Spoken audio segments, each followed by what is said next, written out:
प्रिय विद्यार्थियों, आज हम पाठ 3 का भाग 5, जिसके अंदर धर्म की सही संकल्पना, इस्लाम में धर्म की संकल्पना, इन दो प्रकार की विचारधाराओं के बारे में अध्ययन करेंगे। इससे पूर्व के शिक्षण कालांश में हमने भारतीय संस्कृति में धर्म की संकल्पना के बारे में अध्ययन किया है। उसका कुछ बिंदु में दोहरान करता हूँ।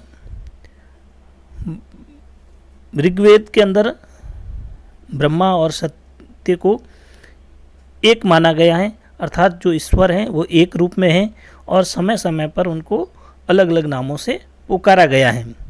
मन, वचन और कर्म से हिंसा से दूर रखने वाला जो है वो है हिंदू धर्म है। अहिंसा, सत्य, चोरी न करना, स्वच्छता रखना, इंद्रियों को वश में रखना, दान, संयम, दया, शांति, ये जो है भारतीय दर्शन में धर्म के लक्षण बताए गए हैं। धैर्य, क्षमा, संचय, चोरी न करना, इंद्रियों को उसमें रखना, बुद्धि, विद्या, सत्य, क्रोध न करना, ये भी धर्म के लक्षण के साथ में जोड़े गए हैं। आज हम पढ़ते हैं ईसाई धर्म। ईसाई धर्म जो है वो एकेश्वरवादी धर्म है। कैसा धर्म है? एकेश्वरवादी धर्म है, जिसकी उत्पत्ति आज से 2020 वर्ष पूर्व ईसा मसीह ने की थी। किसने की थी? ईसा मसीह ने। ईसाइयों में बहुत से समुदाय हैं, मसलन कैथोलिक, प्रोटेस्टेंट, ऑर्थोडॉक्स, मोरानी, एवंजेलिक इत्यादि, ये सारे ईसाई धर्म के समुदायों के नाम हैं। इसमें ईसाई धर्म में यह धर्म जो है विश्व की जनसंख्या की दृष्टि से यदि देखा जाए तो सर्वाधिक अनुयायियों वाला धर्म है, अर्थात ईसाई धर्म को मानने वाले अधिकतम लोग हैं। इसके सिद्धांत मूलतः अहिंसा पर बल देते हैं। ईसाई धर्म का जो मूल सिद्धांत है वो अहिंसा पर बल देता है। पश्चिमी ईसाई राजनीतिक विचारधारा में धर्म और राजनीति दोनों ही समांतर सत्ता को स्वीकार किया गया, अर्थात पश्चिमी देशों में जो ईसाई देश हैं उन्होंने अपनी राजनीतिक विचारधारा के अंदर भी धर्म और राजनीति को दोनों को समांतर स्वीकार किया है और अपनी धर्म को और राजनीति को साथ लेकर चले हैं। इसके बाद आता है इस्लाम धर्म। इस्लाम धर्म है जो दुनिया का सबसे नवीनतम धर्मों में से है। जो नवीनतम धर्म, जो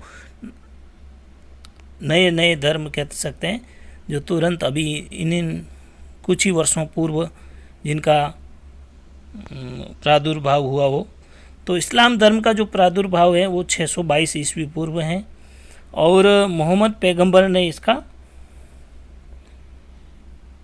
प्रादुर्भाव किया था।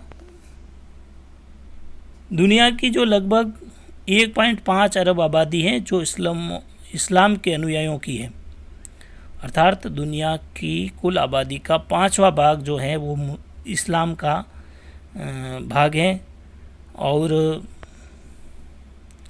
भौगोलिक दृष्टि से भी देखा जाए तो भौगोलिक दृष्टि से विश्व के केंद्रीय भूभाग पर इस्लाम का आधिपत्य है। भौगोलिक दृष्टि से केंद्रीय भूभाग पर इस्लाम का आधिपत्य है।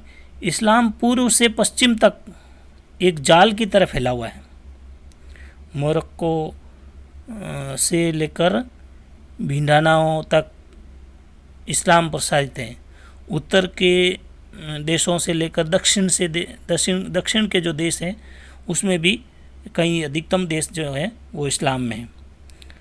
यह अमेरिका, यूरोप और रूस को जोड़ने वाला महत्वपूर्ण सामरिक स्थिति का चौराया भी कह सकते हैं इसको। अर्थात ये तीनों को जोड़ने वाला ये एक देश भी, एक धर्म भी है। वहीं दूसरी तरफ अश्वेत अफ्रीका, भारत और चीन तक भी इस्लाम का बोलबाला है। इस्लाम एक राष्ट्रीय संस्कृति, राष्ट्रीय सीमा की परिधि में बंधा हुआ धर्म नहीं है, बल्कि एक सार्वभौमिक शक्ति के रूप में पूरी दुनिया में फैला हुआ धर्म है। पूरी दुनिया के अंदर ये फैला हुआ धर्म है।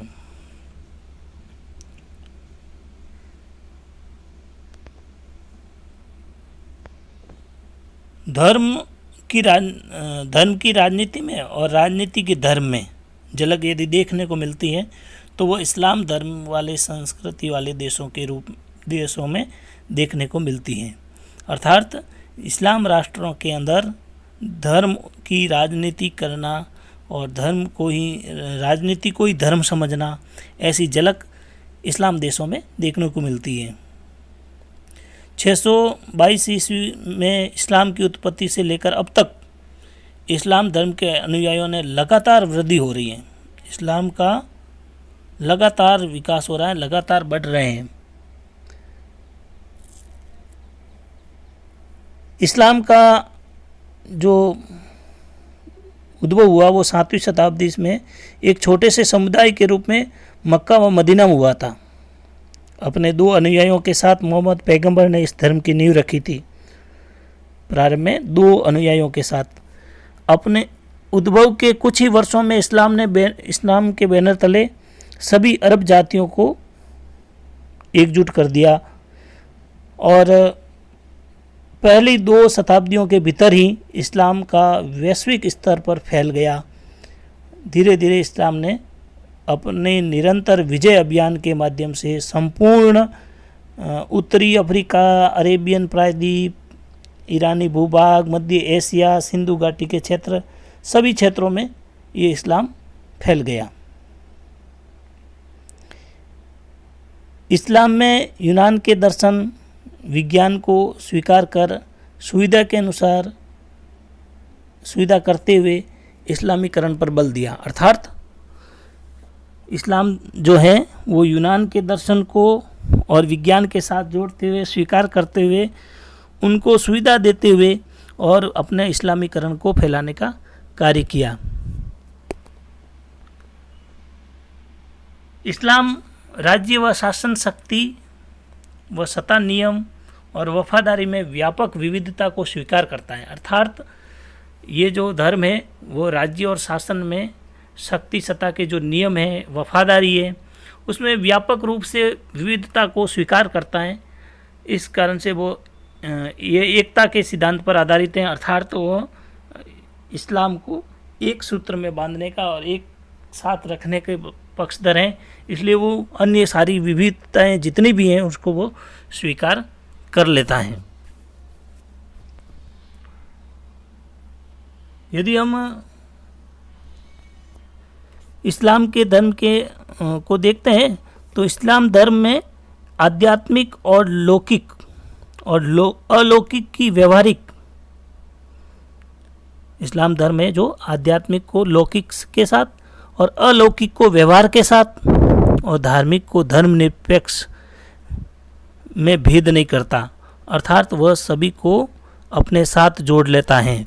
पश्चिमी ईसाई राजनीतिक विचारधारा में धर्म और राजनीति दोनों की समांतर सत्ता को स्वीकारा था। वहीं इस्लाम क्या कर रहा है? इस्लाम धर्म और राजनीति के मध्य कोई भेद नहीं करता। इस्लाम जो है वो धर्म और राजनीति के मध्य कोई भेद नहीं करता, दोनों को एक दूसरे में गुथा हुआ मानता है और उसी पर वो शासन करता है। इस्लाम राज्य व शासन शक्ति, सत्ता, नियम, वफादारी में व्यापक विविधता को स्वीकार करता है। पश्चिम के विपरीत धर्म और राज्य से के संबंधित क्षेत्र एक दूसरे से आच्छादित हैं, अर्थात इच्छाओं के साथ जुड़े हुए हैं। धर्म की राजनीति में और राजनीति की धर्म में झलक यदि देखनी है तो कहाँ देखने मिलेगी? वो होगी इस्लाम के धर्म में। इस्लाम के अंदर हमें इस तरह से देखने को मिलेगी। इस तरह से इस्लामिक राजनीतिक चिंतन न केवल शासन के मामलों में, राजनीति और राज्य के संबंध में रखता है, बल्कि व्यक्ति के स्वीकार्य व्यवहार व शासक और शासित दोनों को ईश्वर के प्रति नैतिकता और निष्ठा पर बल देता है। अर्थात वो व्यक्ति पर नहीं देकर व्यक्ति नैतिकता पर न देकर वह ईश्वर के प्रति जो नैतिकता है उसके निष्ठा पर बल देता है। इस्लामी राजनीतिक चिंतन को न तो परंपरागत भारतीय मानदंडों और न ही पाश्चात्य राजनीतिक जो मानदंड से नापा जा सकता है। इस्लाम को केवल इस्लामिक परंपरा की पृष्ठभूमि ही समझा जा सकता है। इस तरह से ये धर्म के प्रति ईसाई और इस्लाम की संकल्पना थी। इसके बाद आता है निष्कर्ष। धर्म एक विश्वास और आस्था का है। भारतीय संस्कृति में धर्म को एक विश्वास और आस्था का प्रगाढ़ संबंध के रूप में देखा गया है। भारतीय संस्कृति में सामाजिक एवं सांस्कृतिक गतिविधियों का मूलाधार भी धर्म ही रहा है। भारत की धर्मनिरपेक्ष राष्ट्र की नींव जो है वो धार्मिक सहिष्णुता, धार्मिक सद्भाव और नैतिकता पर आधारित है। यहाँ पर कोई हिंसा के लिए कोई स्थान नहीं है। हिंसा के लिए यहाँ पर कोई स्थान नहीं है। इसलिए परंपरागत धर्म के स्वरूप में परिवर्तन आते हुए आज भौतिकवाद के युग में धर्म व्यक्ति का व्यक्तित्व और ऐच्छिक अंश मात्र रह गया है। इसलिए आधुनिक काल में वैज्ञानिक आविष्कारों और उससे उत्पन्न होने वाले प्रभावों के कारण सामाजिक जीवन है वो द्रुत गति से परिवर्तित हो रहा है। तेज गति से वैज्ञानिकों के आविष्कार के माध्यम से, विज्ञान के माध्यम से जो परिवर्तन होते जा रहे हैं, इसके कारण से इसका प्रभाव और अधिक द्रुत गति से देखने को मिलता है। भारतीय जनमानस पाश्चात्य संस्कृति, साहित्य, दर्शन से परिचित हुए, उनसे प्रभावित हुए और देश की जो सामाजिक और सांस्कृतिक मान्यताएं हैं उनमें भी धीरे धीरे परिवर्तन लाया है। इस तरह से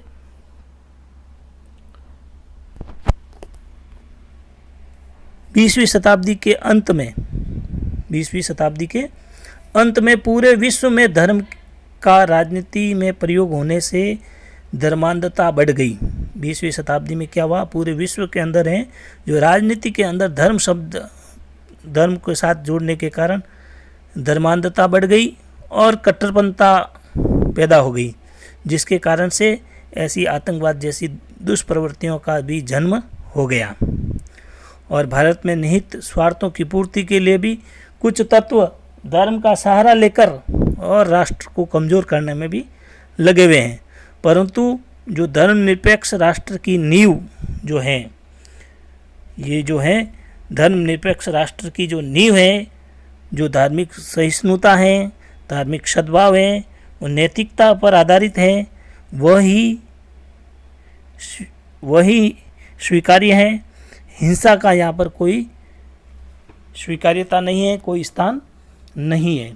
इस तरह से आज के इस कालांश में हम सब ने ईसाई धर्म के प्रति संकल्पना और इस्लाम धर्म के प्रति संकल्पना के बारे में अध्ययन किया है। आज के इस शिक्षण कालांश में से हमारे अभ्यास के प्रश्न बनते हैं। ईसाई धर्म के प्रमुख समुदायों के नाम बताइए। इस्लाम धर्म का प्रादुर्भाव कब और किसने किया? विश्व में मुस्लिम आबादी की स्थिति क्या है? धर्मनिरपेक्ष राष्ट्र के रूप में हमारे देश की नींव किस पर आधारित है? इन चारों प्रश्नों के उत्तर इस शिक्षण वीडियो में से आप अच्छे से सुनकर समझ कर करिए। नमस्कार।